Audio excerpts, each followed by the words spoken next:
The more Silent Hill F promises change, the more it stays the same, for better or worse. While its 60s Japanese setting distances it far enough from previous entries to invite newcomers, fans will feel right at home exploring its foggy, monster-ridden streets. As a horror experience, Silent Hill F's creepy new threats fall short of being truly terrifying thanks to an over-reliance on the same handful of scare tactics. As an action game, the brutally intimate combat, like the weapons you wield, lose effectiveness over stagnant encounters. The intriguing though sometimes perplexing narrative begs for reinterpretation over multiple playthroughs. Silent Hill F faithfully retains the series' classic elements with some cool reinventions to deliver a more than respectable horror romp. I just wish it was scarier and, ultimately, more substantial.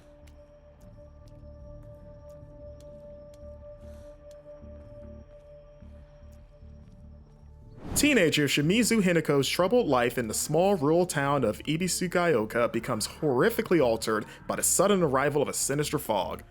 Her neighbors have either vanished or been transformed into grotesque creatures. Friends Shu, Sakugo, and Rinko are in grave danger. But the unfortunate fates of the town and Hinako's friends are merely set dressing for Hinako's story, a girl whose rebellious nature and trauma are rooted in the rigid gender roles of the time period.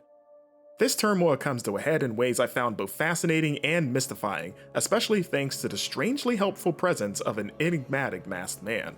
This may sound like a strange statement to make about a game so full of horrific and gruesome imagery, but Silent Hill F is beautiful. The art direction is fantastic, juxtaposing unsettling enemy designs with hauntingly gorgeous environments, such as supernatural temples and, most prominently, the cursed bloody flowers gradually claiming Ibisugaoka. Cinematics are wonderfully composed and aided by a powerful and hair-raising score by longtime Silent Hill composer Akira Yamaoka. I never stopped admiring Silent Hill F as an interactive art piece, no matter how hard it tries to make you look away in terror or disgust. Your mileage with gameplay will vary based on which of the two confusingly labeled difficulty settings you choose at the outset. Combat and puzzles have their own challenge settings, story, and hard. Despite these labels usually representing two polar extremes on the average difficulty spectrum, story is described as offering the traditional Silent Hill difficulty in regard to the action. Hard is presented as being the same for puzzles. I chose this combination with tradition in mind for my first playthrough, and while I liked the puzzle difficulty, the action proved disappointingly easy. An overabundance of recovery items means I rarely felt up against the wall or challenged to ration my supplies, something I couldn't say about, say, Silent Hill 2. Enemies drop fast, and a sanity meter is virtually non-existent despite being the combat's biggest new feature. More on this later. Despite story promoting a more classic experience, those seeking any sense of challenge should opt for the hard difficulty for action and puzzles. However, I ultimately wish the game offered a more balanced middle ground, or made it easier to determine what constitutes a normal difficulty. Exploring the village is a more harrowing prospect compared to past games, thanks to its narrow alleys and pathways that often funnel players into danger. I appreciate how this prevents me from trivializing threats by casually circumventing them as was possible in older entries. While it's still possible to evade and flee most encounters, fighting is often the way out. Hinako is brave, but she's not a trained fighter, so her weighty and clumsy melee-focused combat not only suits her, but nailing light and heavy attacks has a satisfying impact. Breakable weapons add welcome intensity to battles. I like weighing whether it's worth damaging a powerful bat or axe on a threat. Managing stamina to swing or dodge attacks complements this tension, spicing up the otherwise simple confrontations. I also like how the game forces players to study foes to find openings in order to nail timed counterattacks that briefly stun targets. Playing on hard difficulty forces players to manage sanity, a meter that drains when using a focus mechanic that lets you better pinpoint enemy openings to counter. Sanity also fuels a more powerful charge attack at the risk of being interrupted and losing a substantial chunk of this resource, which must be restored by spending faith, the game's currency. I enjoy the sense of risk versus reward that sanity offers. Managing it makes the game tougher without feeling suffocating. A light element of customization comes in equipping special charms that add different perks. While not a major game changer, I do like how this allows me to create simple character builds, like equipping various charms centered on health regeneration.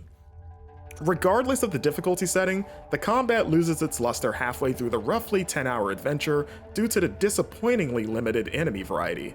Expect to bash a few slightly different flavors of fleshy mannequins, shrieking multi-headed monsters, a ferocious sound-sensitive beast, and maybe 3 other enemy types. Whenever I heard a distant groan or a heavy, hair-raising step, I'd get excited about encountering a new horror, only for an enemy I killed or fled countless times to shamble out of a corner. Worst of all, this repetitiveness dulls the scares. I stopped dreading the dangers ahead because I knew it'd be something I'd confronted many times, and I was well used to their ambush tactics, some of which can be pretty cheap. The few proper bosses, such as a nightmare-inducing demonic shrine maiden, offer a more refreshing and entertaining test of your skills and bravery. Puzzle solving features a greater variety and is more consistently enjoyable. I enjoyed Silent Hill F most when it settled into the comfort food survival horror exercises of finding clues to locate various keys to open doors while exploring creepy interiors, such as an abandoned middle school.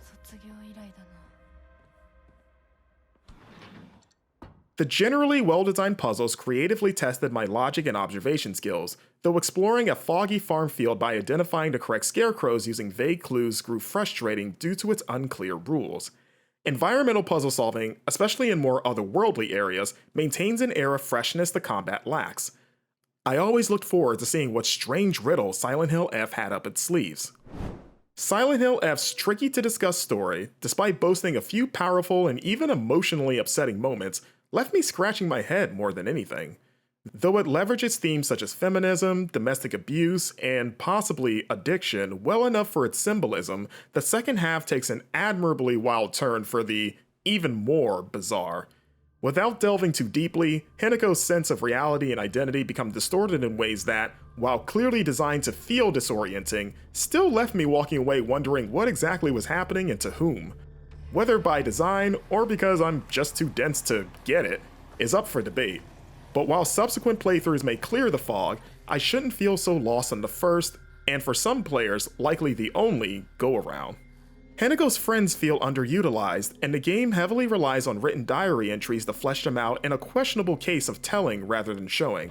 Her best friend, Shu, is the most underserved ally despite his significance to Hineko's life.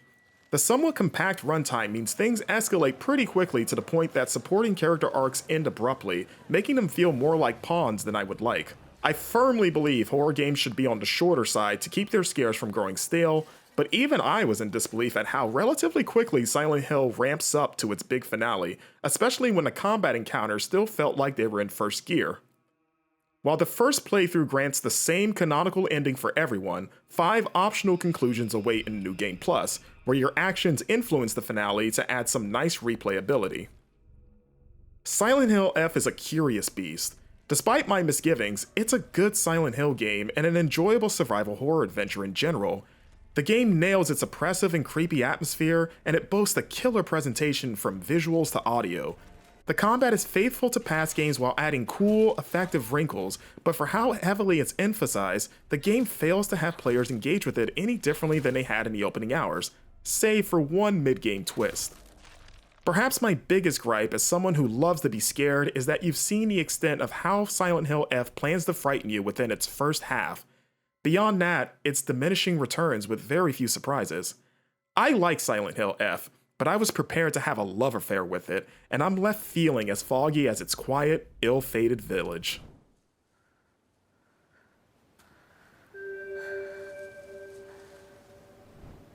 しんがりは引き受けた。